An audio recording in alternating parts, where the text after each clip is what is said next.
Another glorious day at the Hammett Sports Complex. Day 2 is wrapped up. New Orleans Saints and Los Angeles Chargers joint practices. This is the afternoon wrap on NewOrleansSaints.com. I'm Todd Graffagnini. This is John DeShazier. JD, the weather again is front and center as we had another great day. But the key is solid work done by both teams.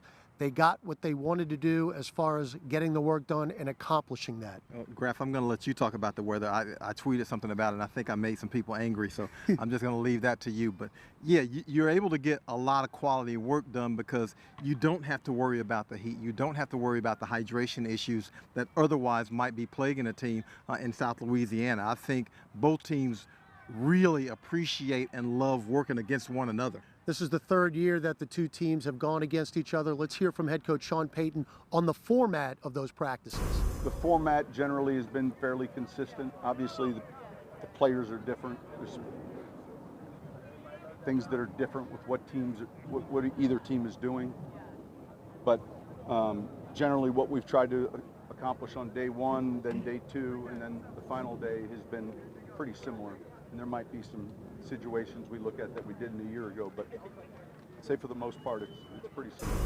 Well, JD, it was great to see Alvin Kamara and Michael Thomas back here at practice, this time participating in team drills. And it's funny that goes full circle because 3 years ago, it was the coming out party of Alvin Kamara. In the first preseason game out here, he broke that long run, and it kind of flicked things on as far as head coach Sean Payton goes, where, hey, maybe this guy can get it done. I think it really gave the Saints a sense of what Alvin Kamara can do. If you recall correctly, it wasn't a few weeks after that, right after the first regular season game, where the Saints said, you know what, this Adrian Peterson thing, we probably have a guy where we don't need Adrian Peterson. Now, they drafted Alvin Kamara not knowing that he was going to be available, and they had already signed Adrian Peterson as a free agent.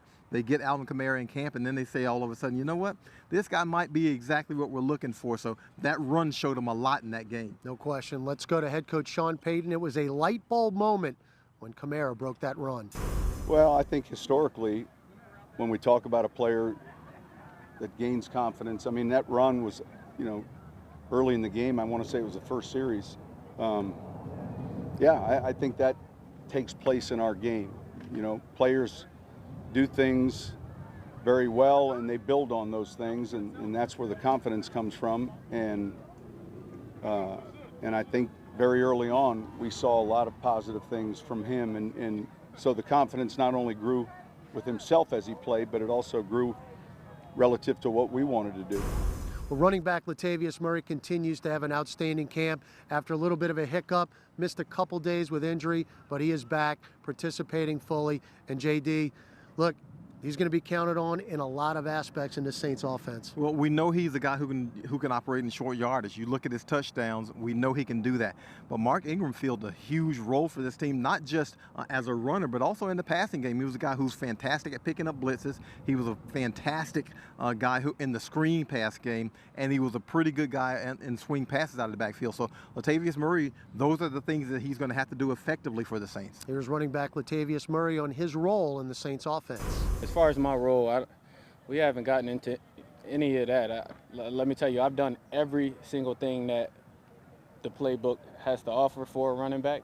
I haven't been left out of certain situations. I've been out of the backfield, empty, doing all those things. So right now, for me, it's just learning this offense, being able to do every single thing within this offense.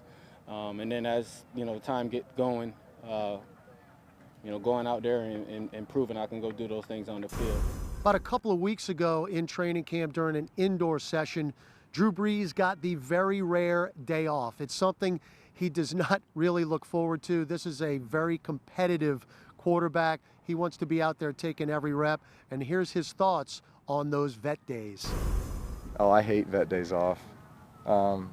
I just like taking the reps. I like being out with the guys. I like getting work done. I just don't want to miss. I don't want to miss anything. And I feel like if the guys are out here, I should be out here.